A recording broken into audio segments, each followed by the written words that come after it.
Aliens have already made contact, and we've got the evidence. Leaks, footage, radar hits, and encounters they tried to bury. In a quiet corner of Zimbabwe, something happened that still sends chills through anyone who hears it. The year was 1994. The place? Ariel School, a small private elementary school nestled near the edge of the African bush. It was a bright, cloudless day, and during recess, 62 children between the ages of 6 and 12 were out playing in the schoolyard. And then they saw it, something hovering above the trees, a silver, disc-shaped craft that didn't belong in any classroom or textbook. The object landed or floated near a patch of wild grass just beyond the fence.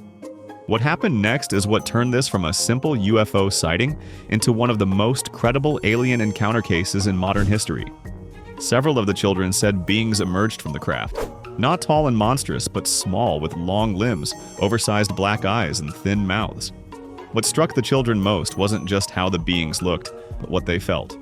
Some described receiving messages through their minds. No words were spoken, but thoughts were shared.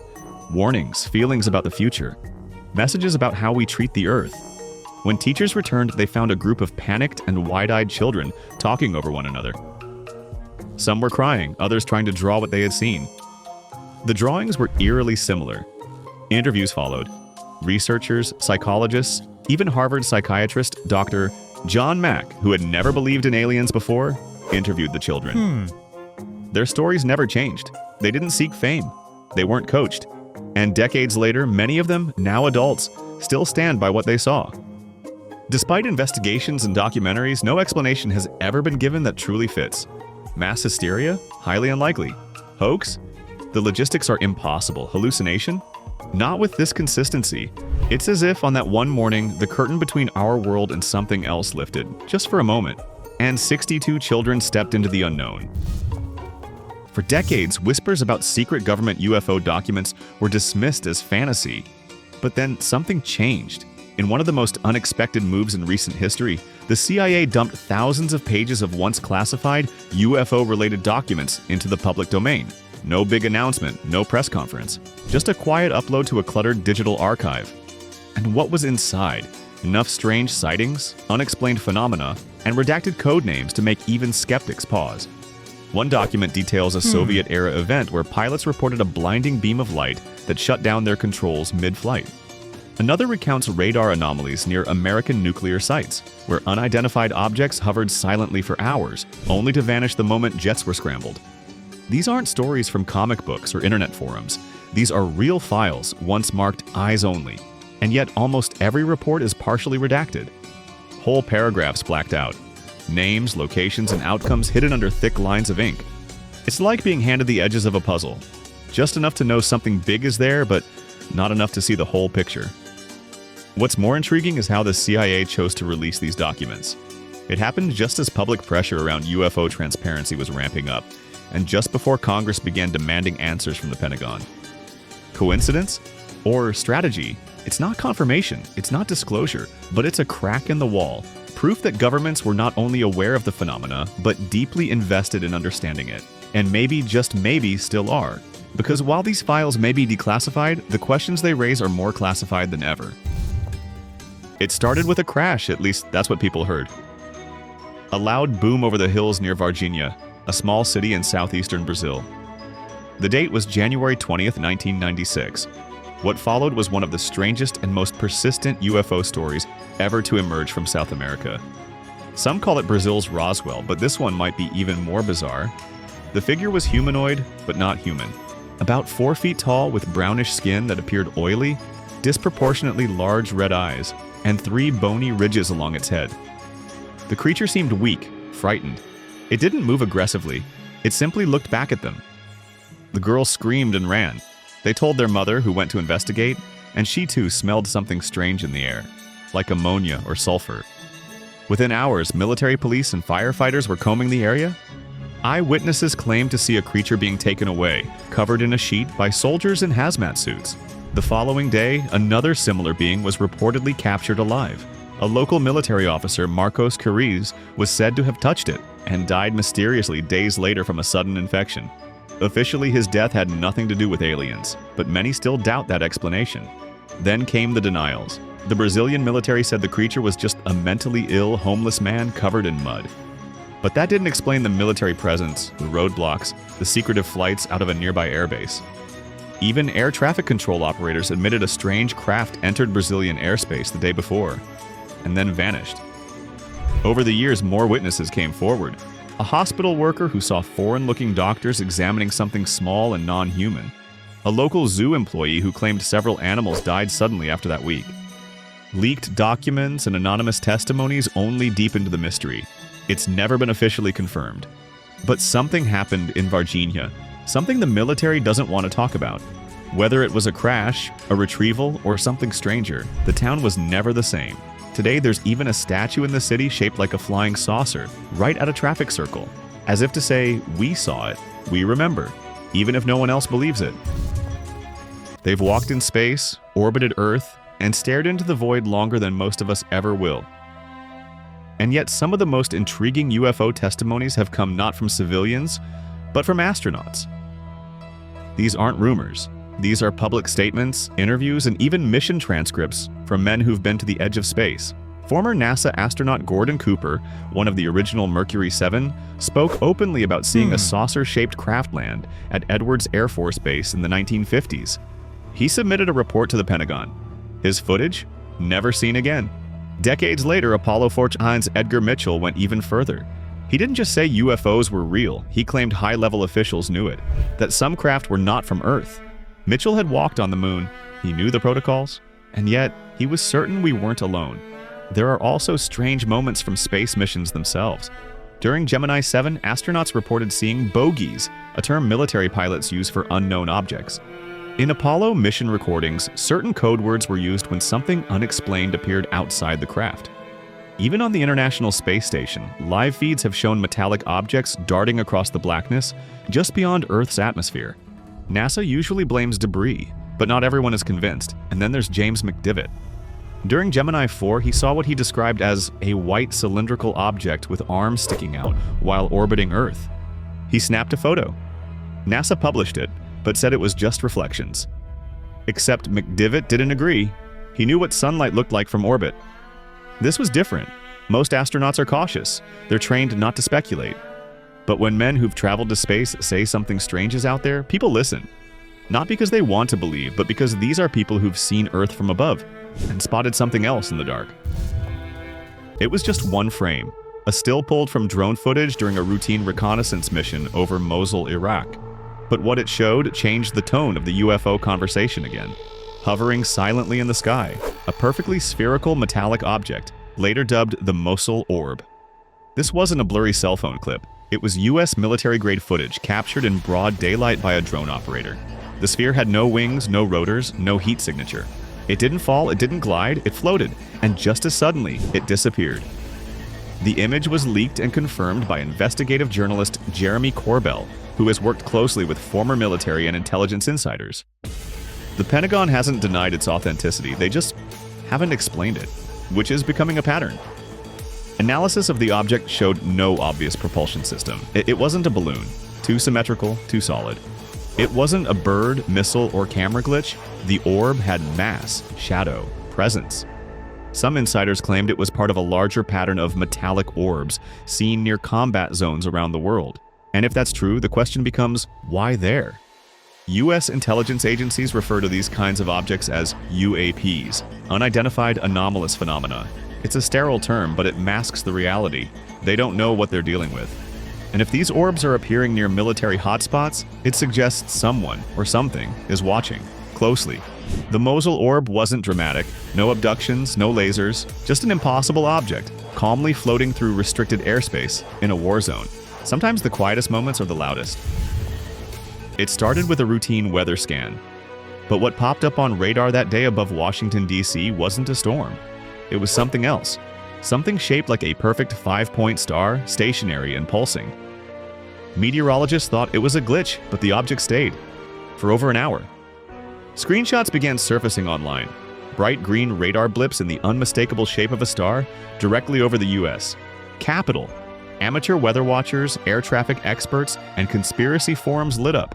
Theories ranged from drone swarms to atmospheric experiments, but no one could explain the geometry. Radar returns don't make clean shapes like that unless something physical causes them. The object didn't appear on civilian aircraft radar. Commercial pilots flying over the region that day reported nothing unusual visually, but the meteorological community was baffled. Satellite data cross-referenced with weather balloons showed no activity in that exact air column. Official agencies didn't say much. One anonymous source inside the FAA reportedly told a journalist, "We've never seen a return like that." Some speculated it could have been electronic interference, except that would have affected multiple systems. It didn't.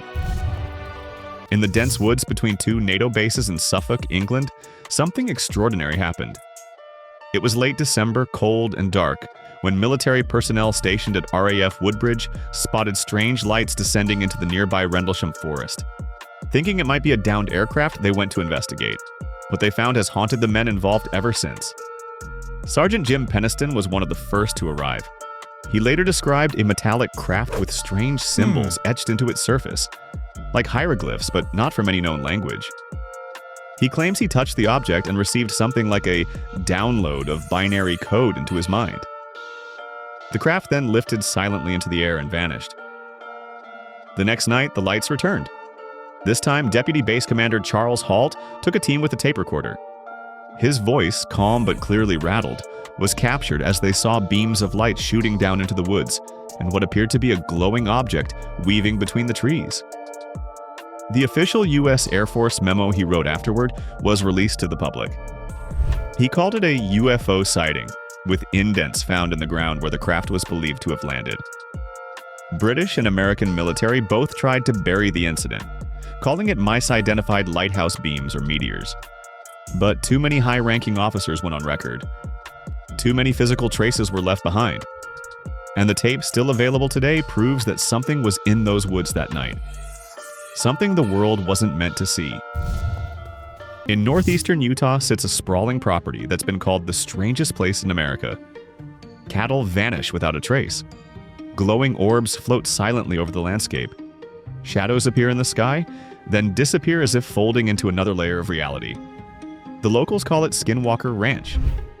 Once owned by a family terrorized by the phenomena, the ranch was later purchased by a secretive billionaire who brought in scientists and surveillance equipment. They weren't disappointed. Cameras recorded objects zipping through the air, distortions in magnetic fields, and even brief appearances of humanoid figures near the ridgeline. What makes Skinwalker Ranch so disturbing is that it doesn't follow the rules. One moment it's lights in the sky, the next it's poltergeist activity inside a locked trailer. A cow can be grazing 1 minute and gone the next, without any blood or tracks, and no predators. Researchers claim time itself seems to stretch and warp in certain areas. Equipment dies without explanation. Batteries drain instantly. The US government even got involved. Under a secret program called AirWSAIP, scientists were sent to the ranch to study it. Some of them left early. They wouldn't talk about what they saw.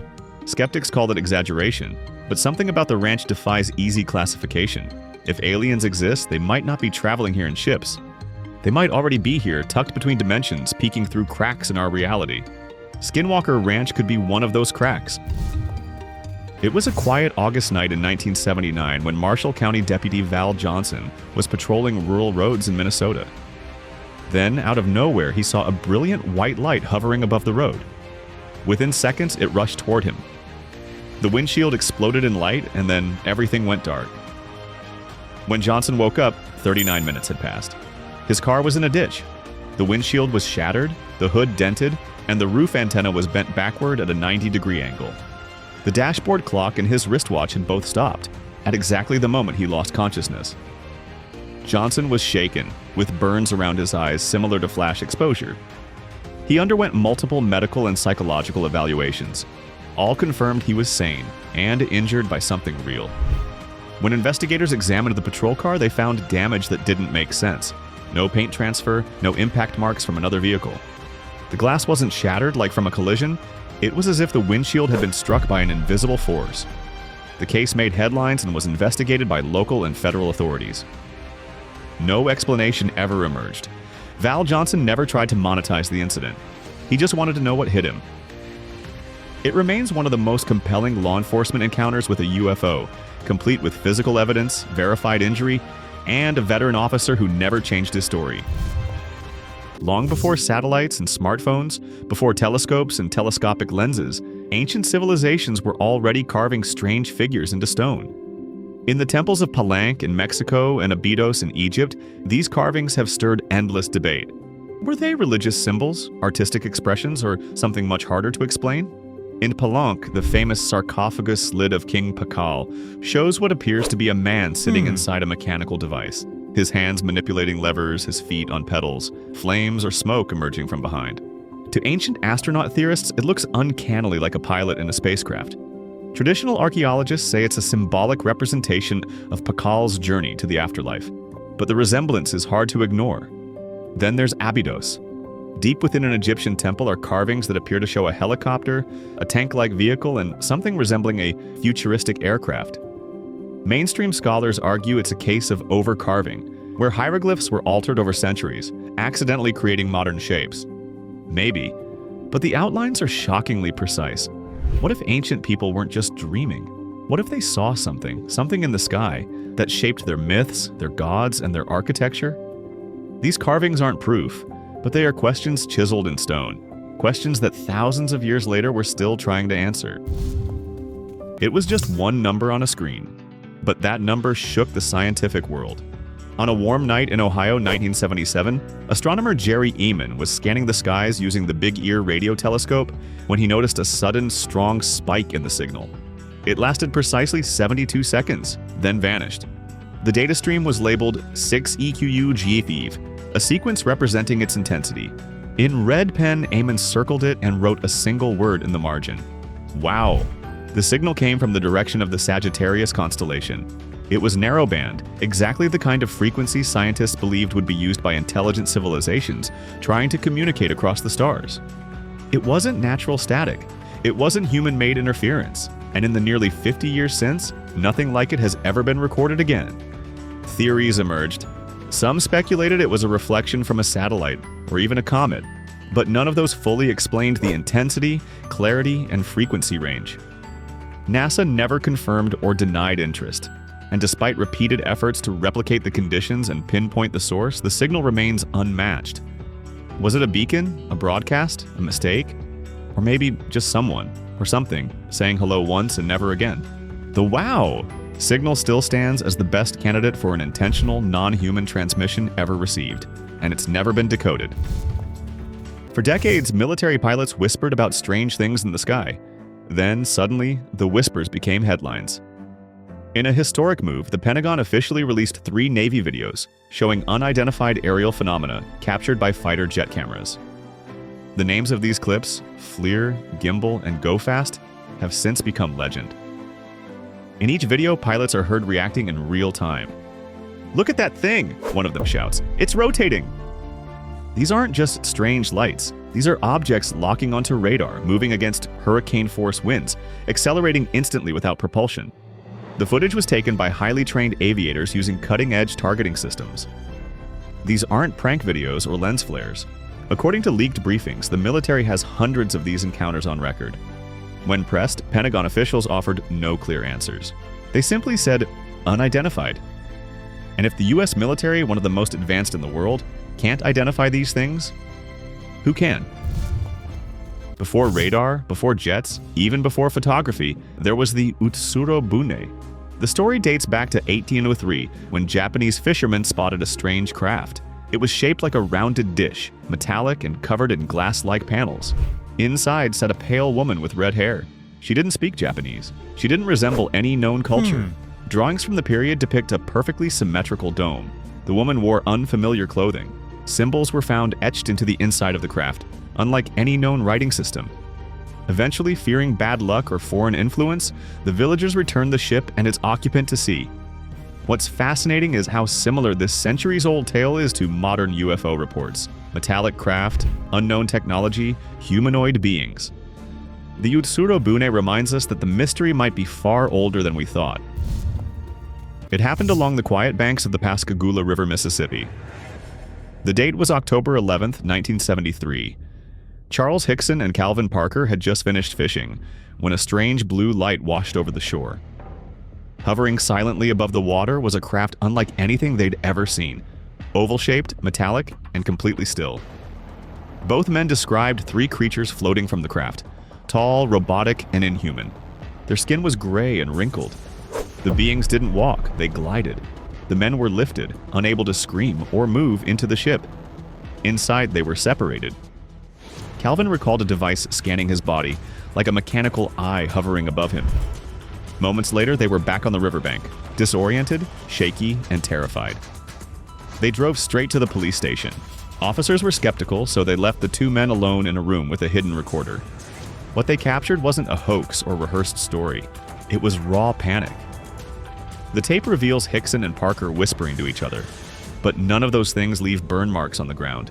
None explain the emotional collapse of two grown men. That's about it. Have you ever seen aliens? Write in the comments. And don't forget to check out our other videos.